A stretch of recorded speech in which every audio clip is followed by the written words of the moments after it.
Silence ASMR.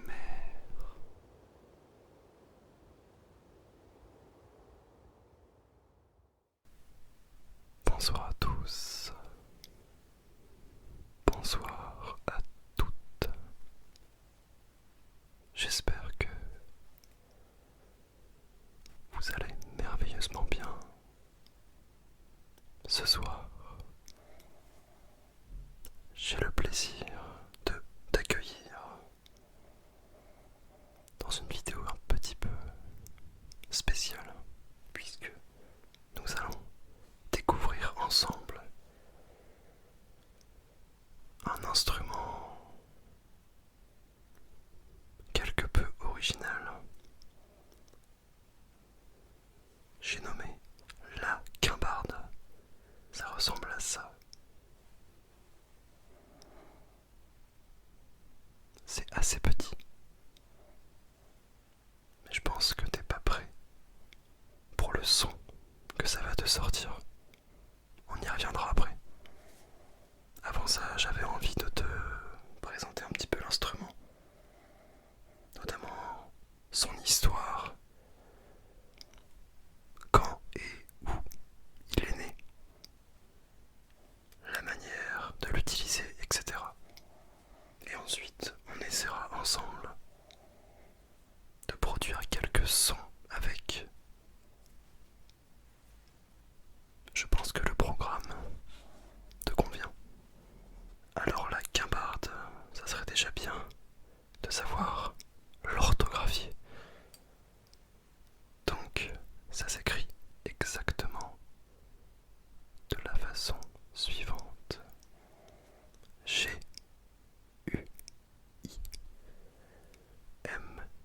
Guimbarde. Tout simplement. Comme dit précédemment, il s'agit bien d'un instrument de musique. Un petit peu de respect, s'il vous plaît, pour notre ami, qui utilise donc une lamelle actionnée par le doigt comme élément vibrant, ainsi que la bouche du musicien comme cavité de résonance. Côté histoire, eh bien, figurez-vous que la guimbarde, c'est l'un des instruments les plus anciens de ce monde, puisque des traces ont été retrouvées au IIIe siècle avant Jésus-Christ, au nord-ouest de la Chine. Et au-delà de ça, la guimbarde, c'est aussi un instrument international, très répandu chez les peuples nomades d'Eurasie, de la Finlande, au nord du Japon, en Asie, etc. Il faut savoir aussi que la guimbarde existe en Europe occidentale depuis l'époque gallio-romaine, donc entre 52 et 486 après Jésus-Christ. Donc ce petit truc est bien plus vieux que toi, voilà, c'est ça qu'il faut retenir. Au niveau de sa composition, eh bien la guimbarde est composée de deux éléments. On a ici une armature d'une forme quelconque qui comprend invariablement deux barres parallèles assez proches, ainsi qu'une petite languette fine, haute de quelques millimètres seulement, fixée à l'armature par l'une de ses extrémités, libre de l'autre côté, et qui passe entre les deux barres. J'espère que tout le monde a bien suivi. Évidemment, tu t'en doutes, il n'y a pas qu'une seule type de guimbarde.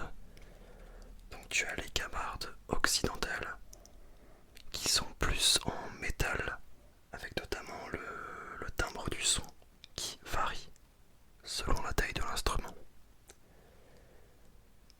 Si on va du côté de l'Asie ou de l'Océanie, on aura plus des guimbardes en bois et en bambou. Donc c'est vraiment lié un petit peu à la zone géographique, on va dire. Après en soi, il est possible d'en retrouver un petit peu partout. Ce n'est pas exclu de trouver une guimbarde en métal en Océanie et vice versa, mais on va dire que historiquement, on a plus tel ou tel type de guimbarde en fonction de la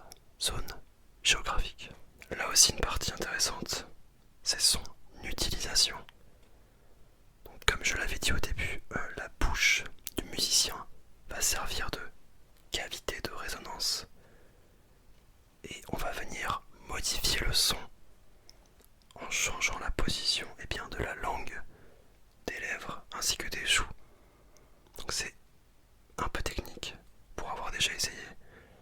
Ça paraît pas comme ça, mais je peux vous dire que c'est plutôt surprenant. Et à noter aussi qu'on peut chanter tout en jouant. Mais bon, ça c'est un autre level, hein. C'est comme les gens qui commencent à la guitare et qui se disent mais c'est impossible de chanter en jouant. Je me suis retrouvé un peu dans la même situation en, en apprenant mes premières techniques à la guimbarde. Bref, juste pour préciser, ce n'est pas un placement de produit. C'est simplement une petite guimbarde que j'ai trouvée sur Amazon qui coûte quelques euros.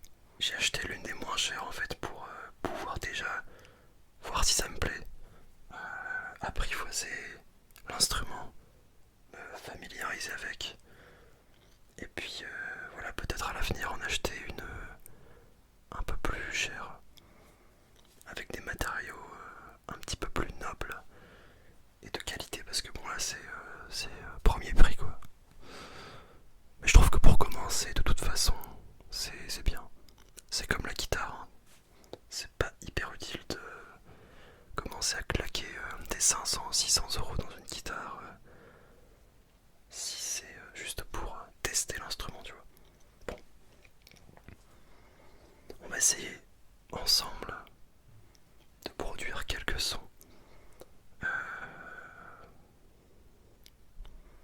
je te garantis pas un orchestre symphonique de qualité, mais let's see.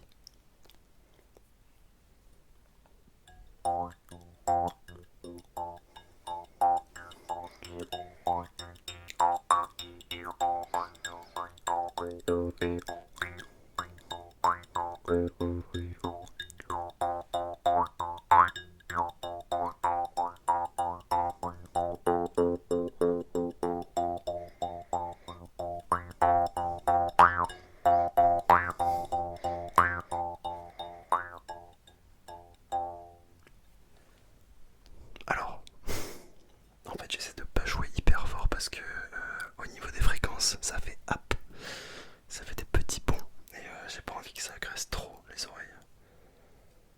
Bon alors, premier ressenti, qu'est-ce que t'en penses? Honnêtement, la première fois que j'en ai joué, j'étais hyper surpris qu'un si petit instrument puisse produire un son aussi stylé. Genre le son, je le trouve, il est diabolique le son, tu vois, genre je trouve qu'il est trop, il est incroyable.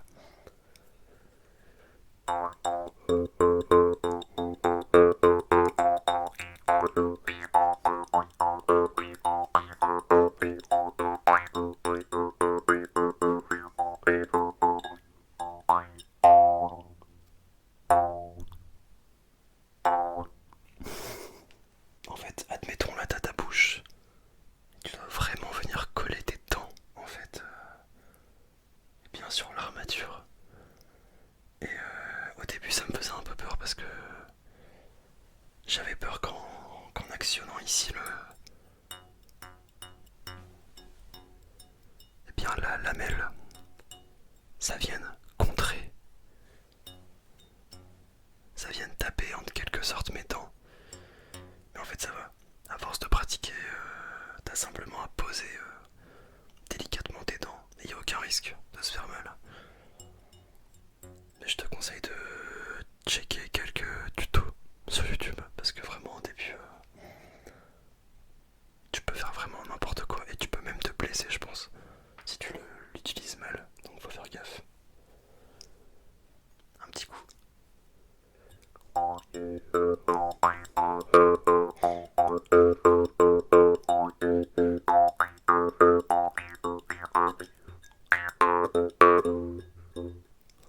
Je sais qu'on peut faire des allers-retours aussi avec la main, mais ça c'est pas encore travaillé ça. C'est chaud, hein, franchement c'est chaud.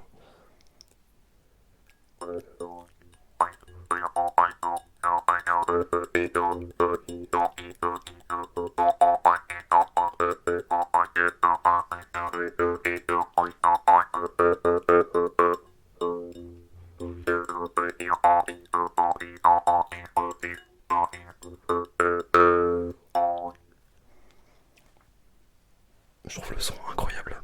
Pour ceux qui ont vu la série Vikings, ça me fait beaucoup penser à ce mood. Il y a plein de sons dans Vikings où ils utilisent de la guimbarde.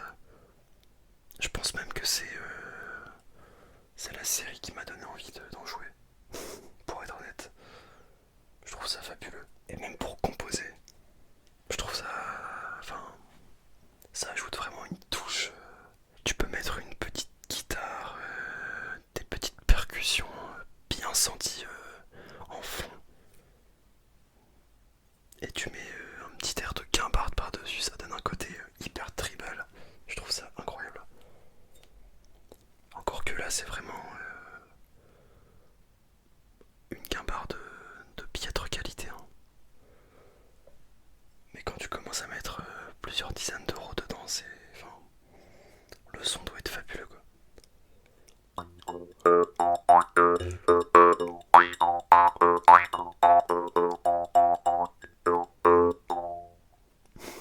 J'aime bien.